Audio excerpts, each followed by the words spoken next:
Hey, Topcast listeners. During the month of October, we're going to give you a chance to show just how engaged you can be as listeners. There's a contest. You can win a free pound of gourmet coffee or other stuff. To participate, or for more details, check out our website, topcast.online.ucf.edu. From the Center for Distributed Learning at the University of Central Florida, I am Tom Cavanagh. And I'm Kelvin Thompson. And welcome to the Teaching Online podcast, known to its friends and family as Topcast. The Topcast. So welcome again, and as we like to do towards the top of the program, the first most important question is, Kelvin, what's in the thermos? And as those of you who may be tuning in for the first time may not know, but Kelvin is something of a coffee aficionado. That's just a fancy word that means snob in whatever language that was you were talking. Well, I brought in today a nice little light roast Ethiopian Yirgacheffe. And wow. That's right. It's kind of nice, right? Yirgacheffe's a little region in Ethiopia, nice coffee growing area. But you know, I brought this in today because I know what we're going to talk about, sort of, ish, topically. And I thought this related to me. And let's see if you can make a connection, see if you can figure this out. Something I read recently I didn't know about Ethiopia is that there's an Ethiopian coffee ceremony. It's a cultural ritual. There's like 3 servings of coffee. You take the same ground, you go through it like 3 times and all. And this is something you do with people that are close to you. And there's a whole, it's served to you in these little certain kind of trays and certain kind of cups and all that. But to the point for today, what's interesting is the person who pours the coffee, like I just did for you. Mm-hmm. Thank you. You like the coffee? Yeah, it's good. That's just the cremora you put in it. The person who this is an expert pourer. Can you believe it? Mm-hmm. You know, like I dripped on myself here, but the expert pourer, as I understand it, you pour it from like a foot away. And there's like, you sort of do this little circular motion, and there's like a ring, the coffee kind of goes up to the edge of these particular cups, and there's all these specific performance expectations of this expert pourer. They don't let just anybody do it. Okay. They try to have this generational thing, kids can serve, but only this seasoned person who has mastered the competencies of pouring coffee in this particular way can be the expert pourer. I wonder what we're talking about today, Tom. Interesting. I think I'm getting it now. So only somebody who's mastered the competencies can pour the coffee. That's interesting. Well, as you may have guessed, we are talking about competencies today. And the one of the big, giant buzzwords in higher education is competency-based education. And what is that? How would you define competency-based education, Kelvin? Good night. Well, first, just to kind of get a little street cred, right, we probably have to say that competency-based learning, instruction, education, this is not brand new stuff, right? We've had good little instructional designers would know that competency-based instruction goes back decades and decades and decades, and good instructional design has an eye on performance and so forth. But more recently, the whole idea of articulating performance competencies, leveraging technologies to allow a student to efficiently demonstrate their competency and move expeditiously through coursework, that would be what I would think of as competency-based education. What do you think? Yeah, I would agree, and I think that there are a few things that come to mind when we say competency-based education, and we'll talk specifically, I think, about some of those characteristics as the conversation continues. But in my mind, when we say competency-based, for now, I'm thinking of a broad category that includes things also called mastery-based, that includes personalized learning. There have been a lot of labels I've heard on it, but for now, let's just talk sort of broadly about it. Ooh, I got it. Because I grew up without having a dryer or anything, so we had a clothesline outside. So it's the competency-based education clothesline. Okay. It stretches across, and we're just clipping up the garments there, Tom. Okay. That wasn't part of your Ethiopian anecdote Was it? No. No. Okay. That's just extra. Extra. All right. So the clothesline. That's interesting. And so when we say something that seems like it belongs on the clothesline, you help us out. We'll clip it up there. We'll clip it up there. We'll put a pin in it. Put a pin in it. Yeah. I was just thinking. Okay.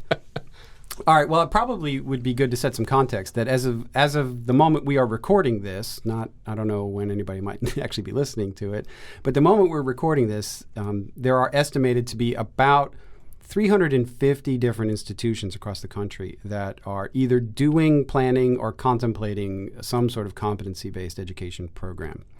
And to my knowledge, at this moment, there are 4 that are actually delivering serious direct assessment type competency-based programs. With financial aid from the U.S. I don't know that for government sure. authorization. Would have been good if we did some prep, right? That's some right. research on this. We're making this stuff up here, Right. you know. I don't know. I think the financial aid question is an open question because many of the programs that I'm aware of do not have a financial aid associated with them because of the complexity. Yeah. Now, as I understand it, there is an exception you can apply to the feds Yes. to get to grant financial aid. But I'm not sure how many of those 350 are going through that process. Right. So that's almost a movement, right? Mm-hmm. It's probably more than a MOOC kind of fad if you want to define MOOCs as a fad. Yeah. Well, let's do that. So I mentioned the words direct assessment, and maybe not everybody knows what that means. What in the world is direct assessment, Tom? So there are different kinds of competency-based programs, and these are important when you're talking about both regional accreditors as well as the feds. And those have to do with either direct assessment or for credit, kind of more traditional structural competency-based programs. So I'll start with the traditional one. Would be a course that would be credit-based, so say a 3-credit course that students could progress through potentially more quickly. Maybe there would be a slightly different pricing model or something. But the structures for awarding credit and setting up terms and things might be unchanged. But the way the student takes the course might be slightly different. Now, for direct assessment, that would be different in that there might not be any sort of 3-credit structure to the course. It might just be a series of modules or competencies that's one long continuum that they work on as fast as they can that makes sense to them. And by taking direct assessment, they get competency awarded to them for that. And it's probably worth saying, right, that there's some people who've got a lot of experience with this. Right. A couple of niche institutions, maybe not serving populations at scale, but Excelsior College comes to mind. There's CALE, right, the Council for Adult and Experiential Learning. And so they've got processes and all that maybe are not super duper technology efficiency powered, but they've been doing this a while. So now this new movement, we're kind of seeing other people come at this, I guess. And certainly Western Governors is probably the best known. At a bigger scale. At a bigger scale. And they've been doing it a while. Yes. But they are awarding credit for their courses. So they're not doing the direct assessment, but they know an awful lot about this. And they've got a pretty interesting model in a couple of different ways. In one regard, they've separated the assessment from the instruction. Right. So that you have somebody who works with you kind of as a faculty member, mentor person that helps you learn what you have not demonstrated competency on based on a pretest or something. And then somebody completely separate will assess your competence. Somebody who is not invested in your success necessarily. And so it's a much more objective, and you could say a little more instructionally pure way of assessing somebody. And that model, I think, is kind of interesting. And it's not what most people are doing. No, that's right. That's kind of cool. I heard, I can't remember now if it was, I don't know why I get these two confuse some, but Ed Klonowski from Charter Oak State College and Paul LeBlanc from Southern New Hampshire University. They're both New Englanders. That's right. That's they look just alike. No, they not really. No, they don't. Not so much. But one of them was talking about kind of the implications for faculty roles, right? And of course, some of our faculty colleagues get a little bit paranoid as we get into some of these technology-enabled trends. You've got all my material online. You're not going to need me. I'm going to get fired, and I'm replaced by the robo-prof there or something. Yeah. And of course, that's not the deal. But in one of their institutions, they talked about the faculty role being different, and it might get more to coaching and assessment and less delivery or instruction, what we'd consider traditional instruction. Right. Which is interesting. Yeah, that faculty role is still critical. Yes. It's still really important. But I think you're right. I think it's fair to say that the nature of the interaction between faculty and students changes in this kind of environment, just as it does with an adaptive learning environment. And in many ways, adaptive learning could be the engine behind a competency-based program. So those two things would be kind of hand in glove. Yeah. So I think that idea of separate assessments, assessment specialists, is interesting and is being experimented with in a couple of places. So I mentioned Western Governors. I think Brandman University is using that model. They've just launched a competency-based program, and we'll see how it takes off. I think that it's important to identify the student population you're going for with a competency-based program. Sure. Right.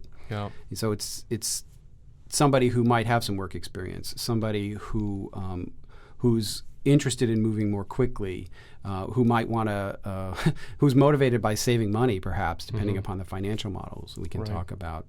So all of those things play into this concept that we were talking about a little bit earlier, which is access, cost, and quality, and the iron triangle, and do you think that competency-based education is a way to kind of break the constraints of the iron triangle? Certainly seems like it could be. I tell you this, it certainly seems like a lot of people believe that it is for sure. In some of the circles that we travel and some of the people that we know, I'd say one of the reasons that CBE, because we're on a monogram basis,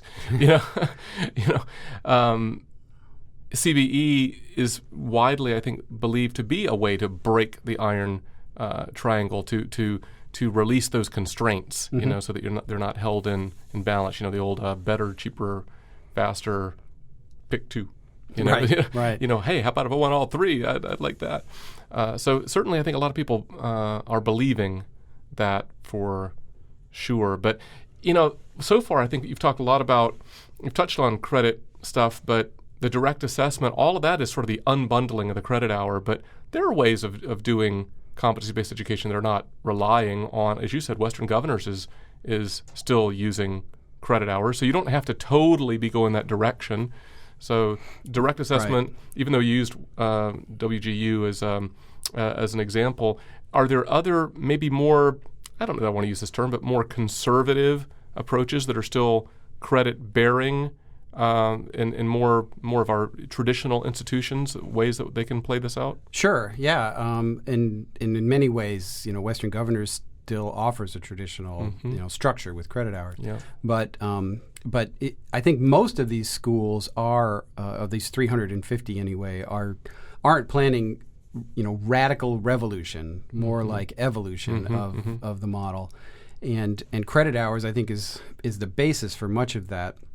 I mean, we're talking here internally about experimenting with some competency-based programs, and at this point, we're not talking about cracking the model open, but working within existing structures. Yeah. So existing courses with existing credit hours, but using perhaps procedural exceptions to allow them to accelerate, whether it's giving them a late add into the next course if they finish the first one early, giving them extra time if they need it, by giving them an incomplete or something, whatever it is. There are ways that you can work within your existing rules to try and give students more flexibility. So it's more of a conservative, lower hanging fruit, lower threshold kind of an approach, but without getting into our own laundry too much. See, there's a laundry theme. Yeah, this there's week. your clothesline. That's right. Without getting too much into the laundry, even that here, as we've been in our initial explorations with one program in mind, we've still faced some challenges in figuring out operationally how to do that. Right. You know, it's a funny thing. Try to innovate. Innovation's hard, right? Yeah, it was easy. Anybody could do it. I heard Peter Senge say one time that innovation is a team sport. Yeah. And it's so true, because you can't do these things by yourself. And apparently a contact sport. You come away bloody and bruised. Sometimes. So maybe it'd be useful to just kind of list a couple of characteristics of competency-based, at least how I've defined it, that we can hang up on your clothesline. All right. So the idea would be to, and I didn't make this term up, but to permit a time variable learning constant kind of approach instead of. That's profound. You should trademark that. Yeah, I wish I had thought of that, but it's really appropriate, and I don't know. I think I might have first heard it from Mark Milliron when he was with Western Governors, but it's really I think the centerpiece of a mastery-based, competency-based program. So rather than the usual structure which we have now, which is time constant, you've got 15-week semester, learning variable, whatever you have at the end of that constant time is your grade, whatever your performance level is, you flip it. So the time is completely variable and the learning is constant. So you say, I want somebody to achieve competence, mastery. Yeah. That's the learning. How long is it going to take you to do that? Can you do it more quickly or less quickly, whatever it takes? So another one would be, that's in the service of that, students only need to learn the material where they have not demonstrated mastery. Yes. So you enter into a program or a course and perhaps take some sort of a pre-assessment. And if you can demonstrate mastery or competence in certain objectives or competencies, then you're done with those.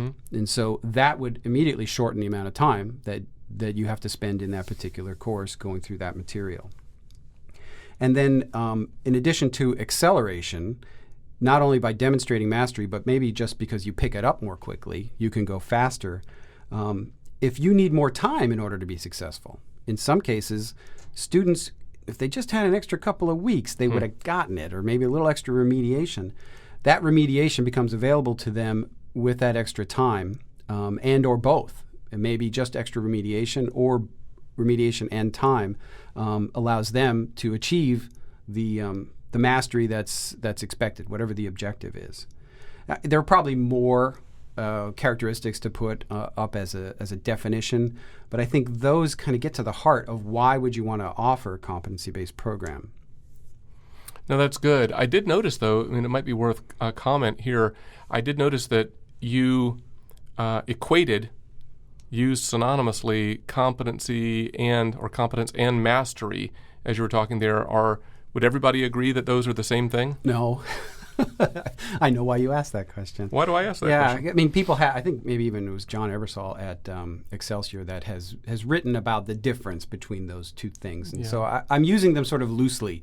But yeah, somebody could say competence and mastery are two very different things, and it might have to do with the performance standard that you're measuring them against, and I get the nuances of that. We probably don't have time to go into all of that.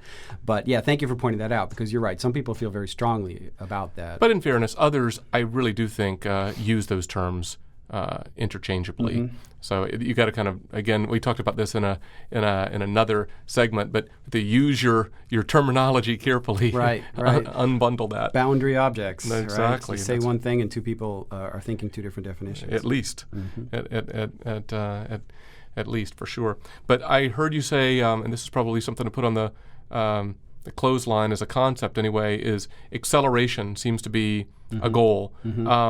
Possibly lower cost, although here, as we've been exploring CBE at our institution, we haven't thus far talked about a lower cost. We've talked more from a standpoint of other value add for the student. Right, the acceleration in particular. But for those schools that are already kind of experimenting with this, folks like Western Governors or Northern Arizona or Kentucky Technical and Community College System or Southern New Hampshire, Brandman University. There are a number of schools that are doing this already where the student isn't paying for the credit hours. They're not even paying for the competencies. They're paying for the time. Yep. And that model, so you pay $2,500 or $3,000 every 6 months to take as much content, to complete as much content as you possibly can. For the motivated student, that can be really economically beneficial for them. Sure. Because it'll be way cheaper for them. But if they go slowly, it might not be cheaper for them, but they might be more successful. You know, there's this cost-benefit trade-off they're going to have to, each individual student is going to have to decide, is this best for me? Is this going to help me achieve my goals, my educational goals? And I think arguably, even if you don't have one of those progressive financial models, if you can move more quickly, if you can engage with content and performance standards that you haven't already demonstrated. I mean, you have to, if you, quote unquote, learn to learn stuff that you can't already demonstrate. Then that's kind of motivating, right? I mean, you feel like that's more relevant and probably more likely to be successful, especially if you bring in some of these other I don't know if I want to say innovations, but these other characteristics like the success coaches and sometimes partnerships with local employers and so forth. It's like a whole package deal. Like when I uproot a plant, you get all the roots and all ensnared, because there's all kinds of things that go with this too, potentially. Emphasis on performance, e-portfolios, documentation of performance, maybe digital badges. Sure, prior learning assessment. Yes. So you bring in your portfolio of lay whatever. it out. Yeah, here's my certificates from when I was in the Air Force. Whatever it might be. Yeah, if you've got military certifications or industry certifications, there are mechanisms for awarding credit or competence for those things. It's a whole suite of personalized services for students. Yeah. So maybe I'll mention one last characteristic that some of these programs have that I find interesting, which is the structure for semesters. The more traditional programs might still have regular semester starts, whether that's on a 16-week or an 8-week or whatever the interval is. But some programs, and I'm thinking specifically of maybe like Northern Arizona, you can start any day of the year. There's 365 starts a year. You start your program immediately. That's interesting, and not all institutions are ready for that kind of innovation. Are you kidding? We're having a hard time working within our existing structures here. Oh, did I say that out loud again? Well, let's keep it right here in the room. Nobody else will hear me say that. Nobody else will hear that. That's right. So I think that can be very attractive for students who are, especially adult learners, who when they make the decision to go back to school or go to school as an adult learner, that decision is made and then they're ready. They want to wait 5 months till the fall start or whatever it might be, depending upon the timing of when they make that decision. That's right.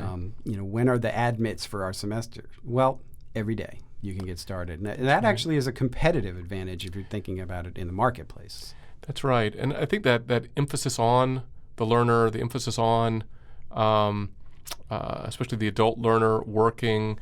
I have a friend who was a non-traditional student, finished an undergraduate degree, went on for a master's degree, and for his master's, he went to a for-profit who, say what you will, some of us might, in our setting might go, that's kind of a tough thing, because from where he sits, they serve him well. Sure. They are making sure that he is on track, successful, and he is efficiently progressing through his course of study. And I can't always say that we at our traditional institutions are doing right by all of our students in that same way. Right. And competency-based is one more arrow in the quiver to try and help serve these students. That's right. Better evidence of learning, more quickly, more relevant, all that. Okay, well, I see that our clock is winding down. So with that, and I think I'm almost done drinking the coffee. It was excellent. Thank you again. That's good. So for the Teaching Online podcast, I'm Tom. I'm Kelvin. See you later.